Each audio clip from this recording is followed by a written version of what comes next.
जैन धर्म विश्व का और भारत का सबसे प्राचीन धर्म है। मनोज जी बुरा वाले जैन दर्शन क्या है? सबसे प्राचीन और विश्व का सबसे प्राचीन धर्म है। सिर्फ भारत का ही नहीं, कहाँ का? विश्व का। दिलीप भैया कहाँ का? विश्व का।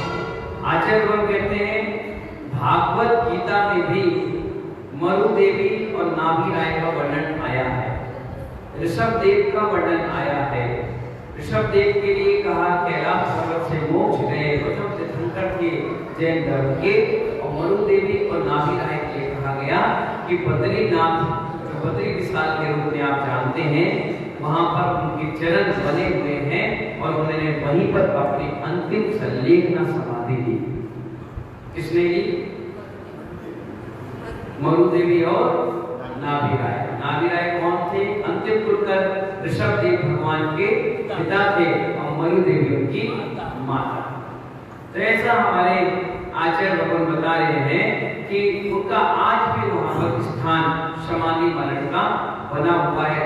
कब उन्होंने ली थी? कितने वर्ष हो गए?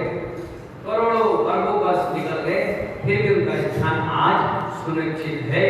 कन्याकुमारी से लेकर के हिमालय तक आज भी यत्र तत्र जैन लोग बिखरे हुए हैं। सभी लोग एक धागे में जुड़े हुए हैं।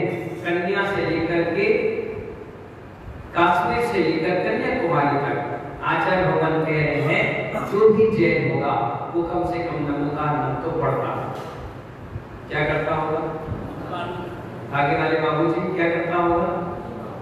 नमोकार मंत्र पढ़ता होगा, 24 तीर्थंकर का नाम लेता होगा। आप बताइए बचपन में आपको सबसे पहले क्या सिखाया जाता है? निर्मल बाबा क्या सीखते हो? आपके यहाँ नाती पोता है, भांजे बहनोई बच्चे परिवार है, सबसे पहले बच्चे को क्या सिखाते हो? नमोकार। और नमोकार मंत्र को अपनी तोतली भाषा में बोलना सीख जाता है, फिर क्या सिखाते हो? 24 तीर्थंकर के नाम।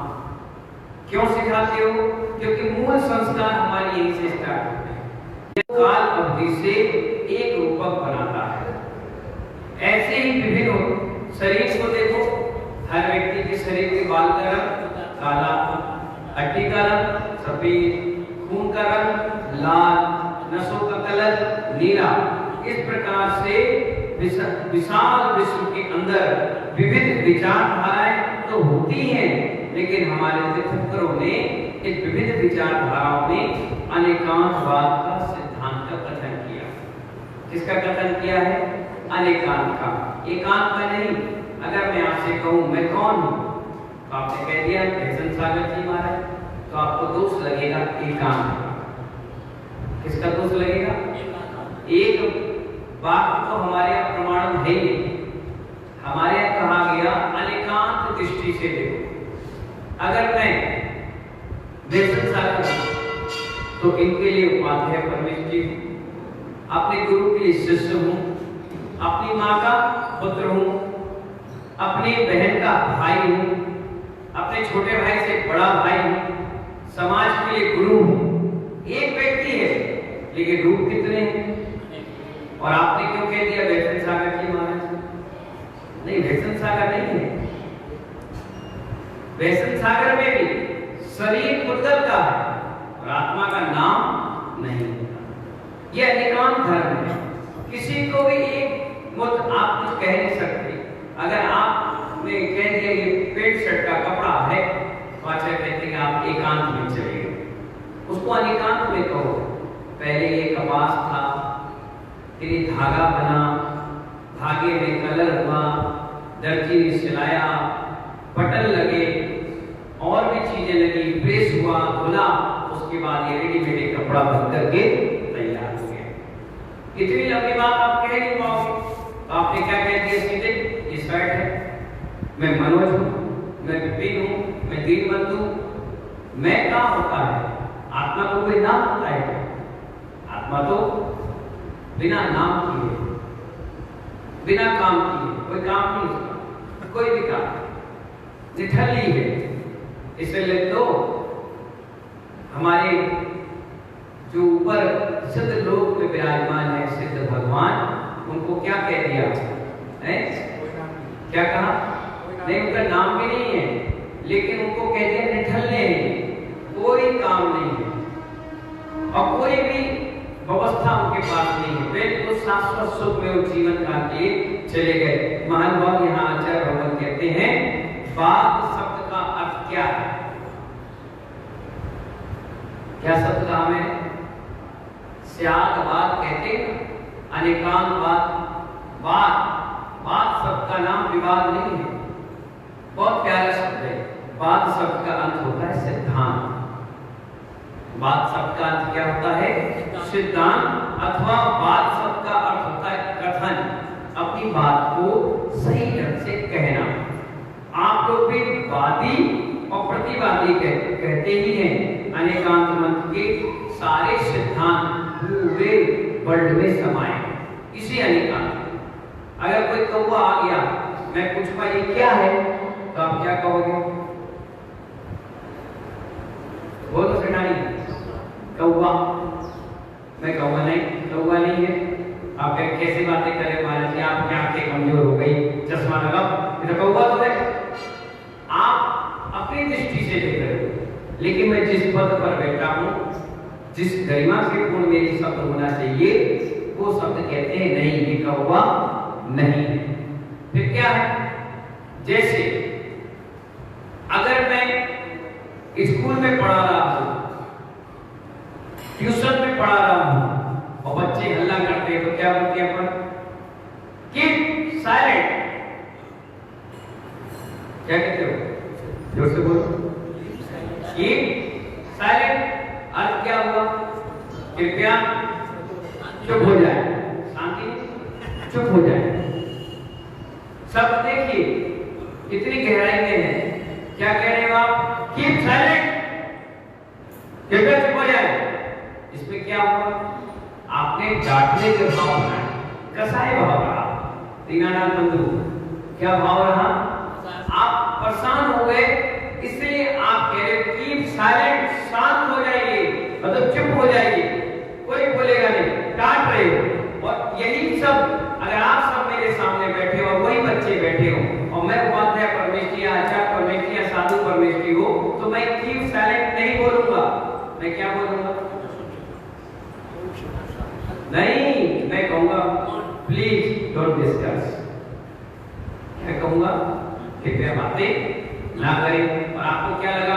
कितने मीठे वचन महाराज ने, कितने प्यार से, कसाय भाव भी नहीं आया, अंदर से परिणति भी सही रही, धर्म ज्ञान भी सही रहा और अपनी बात बड़े प्यार से आपसे कह दिया। इसी का तो नाम बात और कथन और सिद्धांत है। जिस लेवल में व्यक्ति उस लेवल में बड़े प्यार से हित मित्र प्रिय वचन बोलना कि आपको वो कटुता भी नहीं लगे और आपको वो दर्द भी ना दे और बड़े प्यार से आप उस बात का अनुसरण करें। तो आपने कह दिया कौवा, और मैंने कहा कौवा है। आपने कहा कैसी बातें करते हो? मैंने रंग की अपेक्षा से काला,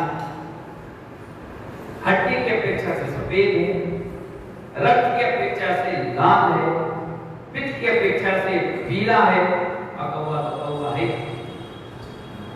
आप लोग ऐसे चार बातें हो गई, चार बातें नहीं हो गई। अगर कोई मुझसे कहता है कि महाराज श्री हम मोती कटरा से आए हैं, हम छिटीपुरा से आए हैं, हम राजा बंडी से आए हैं, हम जयपुर हाउस से आए हैं, आप हमारे यहाँ चलेंगे? हम क्या कहते हैं? देखेंगे, सोचेंगे, बताएंगे। क्या बोले हमने? जोर से बोलो ना। देखेंगे, सोचेंगे, बताएंगे। अरे बताएंगे, सोचेंगे, क्या फाइनल कर दो ना? नहीं, मुनि वचन नहीं दे सकते।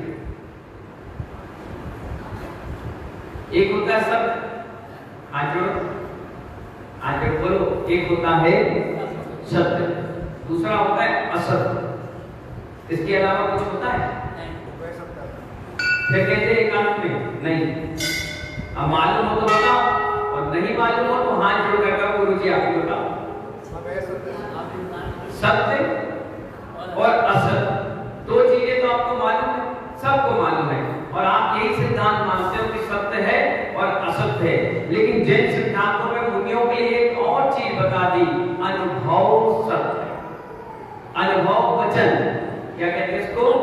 अनुभव वचन। अनुभव वचन का मतलब है देखेंगे, सोचेंगे, बताएंगे। अगर चले गए और आपके नजर नहीं आ रहे, आपने क्या कहा, अरे महाराज जी आपको सिर पर चढ़ाए आप आ गए, मैंने कहा था ना देखेंगे, सोचेंगे, बताएंगे, और आ गए। और अगर नहीं आए तो तुम लड़ने नहीं आओगे, क्योंकि हमने क्या कहा था, देखेंगे, सोचेंगे, बताएंगे। हम अपने वचन से बंधेंगे नहीं। हाँ भैया कल पानी गिर गया, अंतराय हो जाए, स्वास्थ्य खराब हो जाए, तो हमारे वचन तो मिथ्या हो जाएंगे। ये तो अभी पंचम काल में फिक्सिंग हो जाती है। निर्मल बाबा क्या हो जाती है? फिक्सिंग हो जाती है कि 2 दिन हमारे यहाँ, 4 दिन हमारे यहाँ, 10 दिन हमारे यहाँ, 5 दिन हमारे यहाँ, 1 महीना हमारे यहाँ। हालांकि साधु अनियत बिहारी होता है, कब चला जाए कोई रोकने वाला नहीं, कब आ जाए कोई टोकने वाला नहीं। अगर अब पंचम काल है, अगर मैं बिना बताए आ जाऊं तो लोग सोचेंगे क्या बात हो गई। एक दिन क्या हुआ, हमने उपवास कर लिया, समझ में आ रहा है? तो फिर भाई क्या किया, मैंने उपवास कर लिया। कैसे कर लिया? सुबह सुबह पानी गिरा, मौसम था चतुर्मास का, हमें ऐसा लगा कि बहुत दिन हो गए उपवास नहीं किए, आज उपवास कर लेते हैं।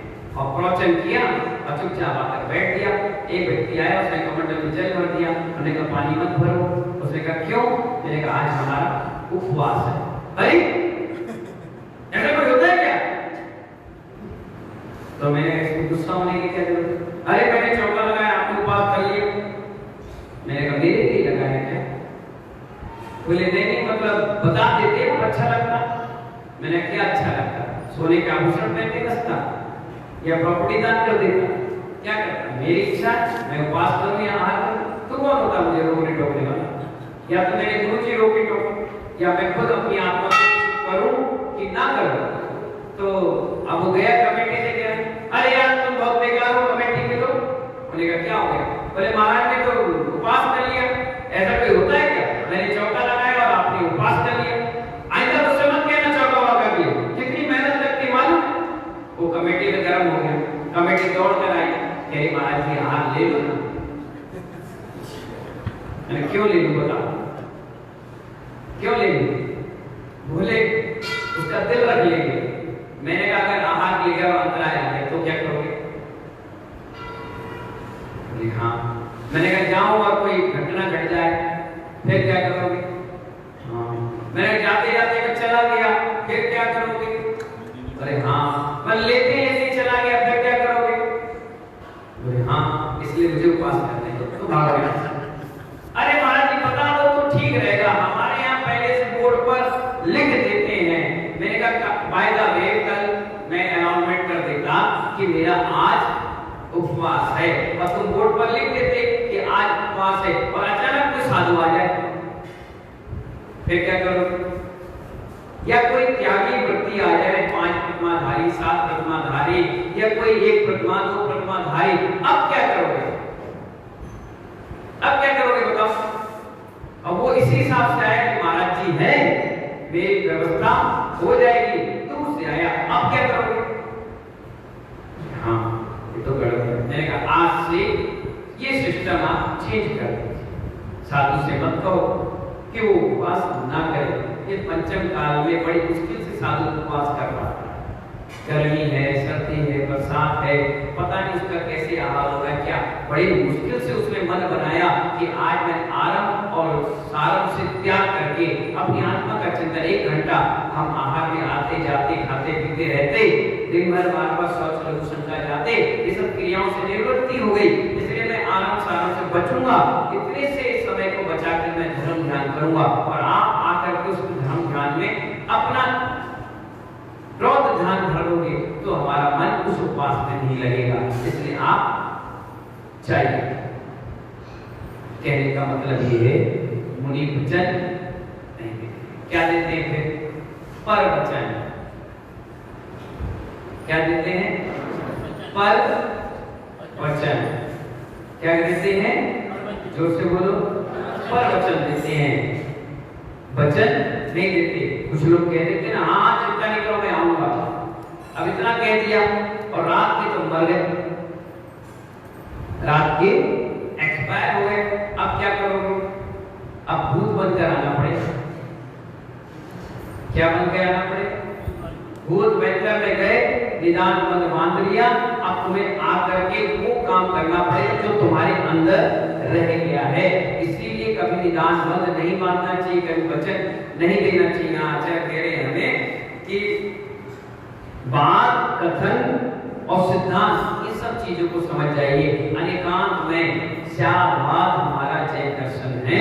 आचार्य कहते हैं, इसीलिए तो हम कहते हैं ज्ञाताराम विश्वत्वानाम वंदे तद्गुण लभते। ज्ञाताराम विश्वतत्वानाम, विश्व के सारे तत्वों को जानकर जो है उनके गुणों की प्राप्ति के लिए उनके गुणों को हम क्या करते हैं? नमस्कार करते हैं। विश्व के समस्त तत्वों के ज्ञाता, सब खंडात्मक ग्रंथ में भी पहला शब्द जीव लिया गया। जीव यानी आत्मा। यहाँ तक कि 9 पदार्थ में, 7 तत्वों में सबसे पहला नाम किसका रखा गया? जीव का। हर जगह आचार्य भगवान कहते हैं कि आत्मा यानी जीव, जीव ही सर्वश्रेष्ठ है। प्रथमायोग, कर्णायोग, द्रव्यायोग, चरणायोग, ये चारों अनियोग में भी सर्वप्रथम जीव तत्व का ही वर्णन है। हर जगह आत्मा की चर्चा की, क्योंकि आत्मा ही सर्वोपरि, बाकी सब कल्पोल बातें, कितने तुमसे कुछ कह दे, वो बता दे, समझा दे, उससे कुछ होना जाना नहीं है। आचार्य भगवान ने प्रथमा योग में बहुत सारी कहानियां हमें बताई। कितनी अच्छी बात बताई। उन्होंने कहा कर्णायोग मन के परिणामों को संभालता है। चारों प्रयोग सुनना बड़े ध्यान से। संजय भाई बगदा वाले, कर्णायोग मन के परिणामों का पृथ्वी आदि का वर्णन करता है। किसके किसके? मन के और बोलो पृथ्वी आदि का वर्णन करता है। चंडनयोग साधु और श्रावक की चर्चा बताता है। क्या समझ में आया? जोर से बोलो ना। अपन उपाध्याय हैं, पढ़ते पढ़ाते हैं, हाँ तभी बात में मजा आता है। कर्णायोग क्या करता है? पृथ्वी और मन के परिणामों को बताता है। और चंडायोग साधु और श्रावक की जो दिनचर्या है, कर्तव्य है, उनका बोध कराता है। और यहाँ पर दिव्यायोग शुद्ध तत्व ज्ञान, शुद्ध आत्मा और शुद्ध द्रव्य का ही वर्णन कराता है। किसी को द्रव्य संबंधित बात करना है वो आराम से दिव्यायोग पढ़े। किसी को अपने नियम संयम इसकी बात करना है वो चंडायोग करे। जिसे नाम तौल करना है वो कर्णायोग में कर्म विज्ञान पे जाए। और जिसको सिर्फ श्रद्धा बनाना है, क्या करना है? नॉलेज चाहिए, जैन दर्शन की कुंजियां चाहिए है, उसे प्रथमा योग के ग्रंथों को पढ़ना चाहिए। जिससे चारित्र और श्रद्धा मजबूत बनेगी तो आपका ज्ञान भी ऑटोमेटिक मजबूत बनता चला जाएगा। इसीलिए आचार्य ने कितना बड़ा एक उदाहरण दिया। 10 आदमियों ने ककड़ी खाई। सीजन गर्मी का है, क्या का सीजन है विपिन भाई? गर्मी का है। भोजन में क्या लेना पसंद करते हो आप? ककड़ी, खीरा। क्यों खाते हो? क्योंकि पानी की कमी ना हो। नमक लगाते हो, नींबू लगाते हो, कोई चटनी भी लगाता है, कोई जूस भी निकालता है। और दोपहर के समय में तरावट लाने के लिए क्या करता है? वो खीरा खाता है। 10 लोगों ने एक शादी में जाकर, एक भोजनशाला में जाके ककड़ी खा ली। अब देखिए चारों अनियोग किस प्रकार से घटित होते हैं। 10 लोगों ने खाई, उसमें से एक व्यक्ति का पेट दर्द देने लग गया। क्या दर्द देने लगा? जोर से बोलो ना। तुम्हारा कीजिएगा, जोर से बोलो। क्या दर्द देने लगा? किस लिए? जोर से बोलो। 2-4 अम्मा तो ऐसे बैठी कि मौन लेके आई हैं। अभी लड़ेंगे तो ऐसे लड़ेंगे, बालों में नोच लेंगे। जोर से बोलो। क्या खाया? कितने लोगों ने खाया? पेट किसका दर्द दिया? ओनली 1%, एक व्यक्ति का। अब आप देखिए पेट दर्द दिया, वो दौड़ कर किसके पास पहुंचा? प्रथमा योग ग्रंथ पढ़ने वालों के पास। जो उसमें पीएचडी हासिल किया।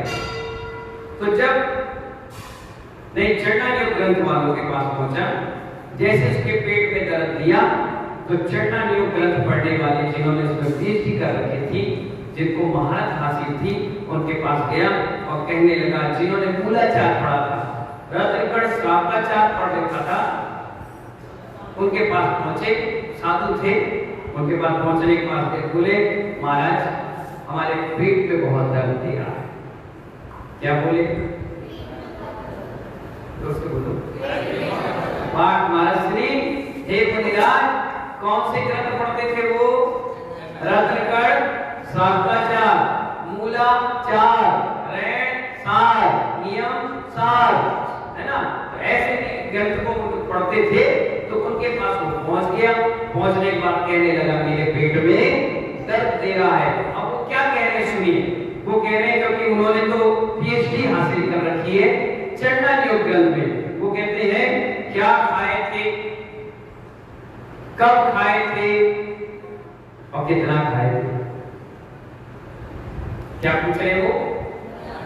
क्या खाए थे, कितना खाए थे और कब खाए थे? बोला, महाराज ककड़ी खाई थी। तो उन्होंने कहा, इस ककड़ी खाने के कारण तुम्हारे पेट में दर्द दे रहा है। उसने कहा बस? बोले हाँ। उठा और चला गया।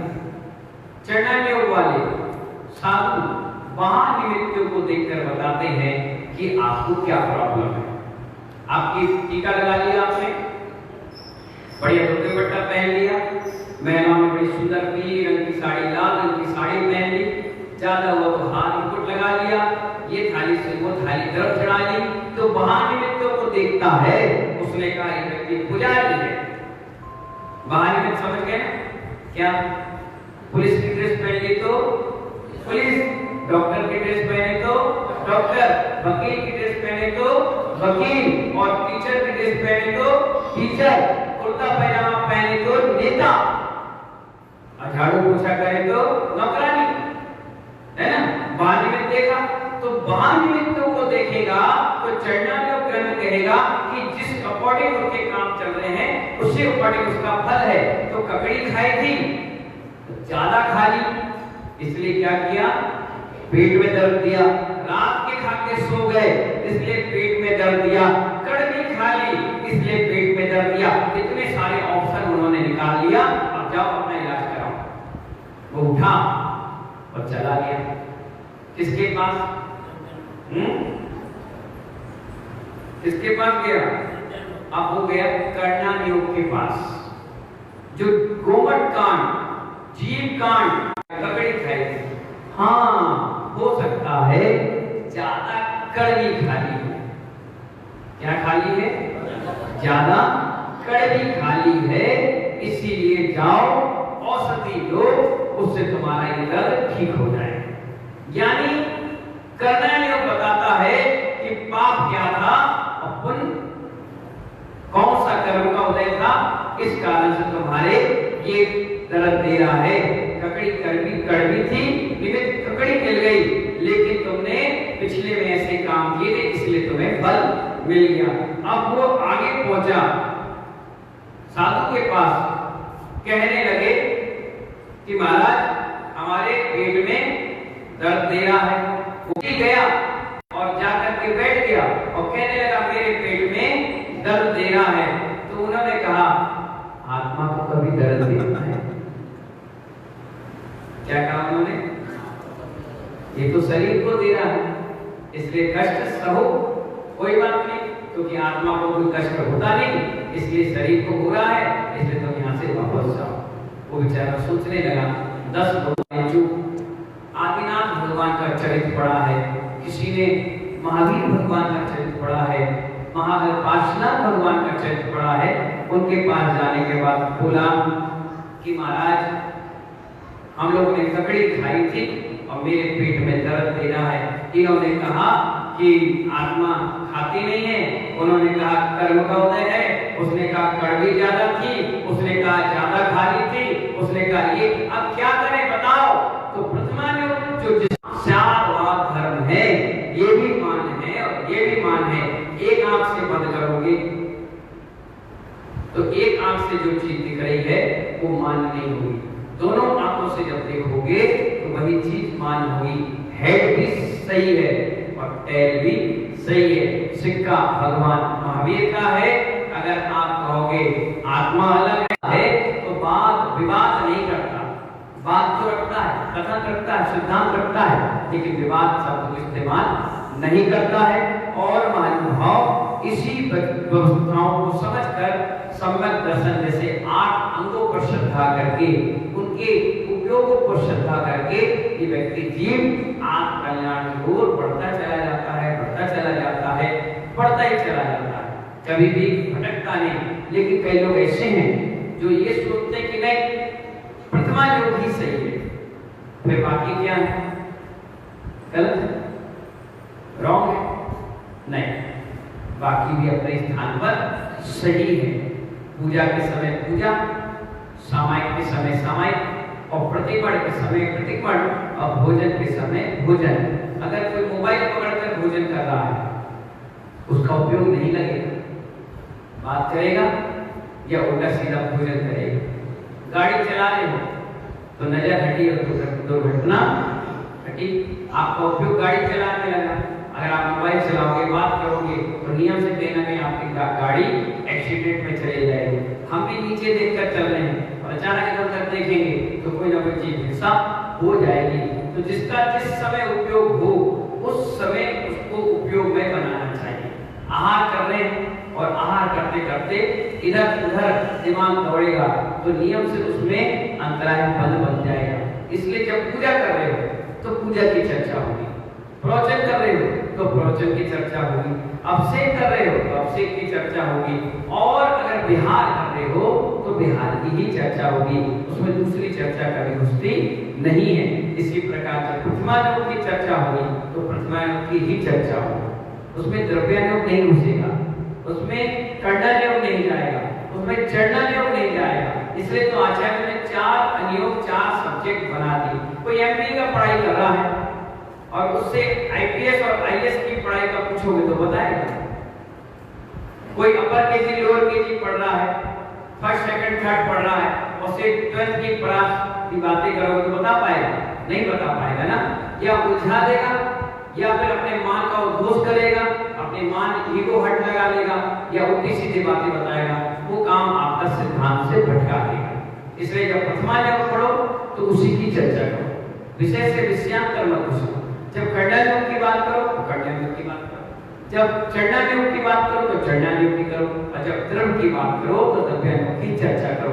इससे आपका सारा सब्जेक्ट खुलेगा, आपको बहुत आनंद आएगा कि छिंदवाड़ी के स्वादन में, और अंतरंग और बाह्य दोनों परिणाम बहुत पवित्र बनेंगे। इन्हीं मंगल भावनाओं के साथ समय आपका हो गया, क्योंकि आज अंतिम दिवस आपके राजा मंडी का है।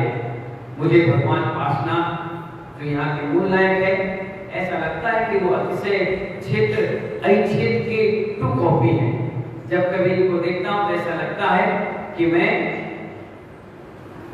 कहाँ क्षेत्र पहुँच गया हूँ।